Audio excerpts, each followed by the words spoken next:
We are going to go over the new Saltiga G's. Yes, they're not that new, but they are still one of the newest spinners on the market right now, and they're arguably the best spinner on the market right now. Spinners have never been a particular popular reel on the West Coast anyways, but it's starting to really catch on over here.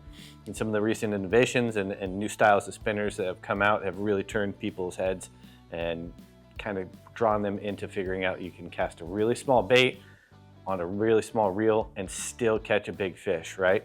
The 8000 model that I have myself, I was casting literally 90 and 100 millimeter poppers on them, catching anywhere from 50, 60 pound fish on up to 100 plus pound fish on them. I had it spooled with some 50-pound braid. It was more than enough to catch any of those fish in that category. The main difference you're gonna notice on these reels from other guys spinning reels is going to be the gears on these. If you look and take a look on this side, you'll see this whole piece right here is actually your gear and your cog inside there, which gives you that much more cranking power. The way they sandwich their drags are kind of like a Formula One brake. So you're gonna get an epically smooth fight and transition through all of your drag. The mag seal bearings on them, the new gear systems inside these, so the cog that's inside there is probably triple the size of anybody else on the market right now. Because of the innovation on these reels, you don't, especially popper fishing, you don't have to have particularly heavy braid. Do I really need as big of a reel as I think I need now? And for the most part, the answer is no. Whether you were going Stella or this, because of those high-end reel markets and what they've done with those reels, you don't need as big of a reel as you think you need. Again, we were doing it with an 8000 or on a private boat. If you're sport boat fishing, maybe think about getting a 10 or a 14,000 size reel.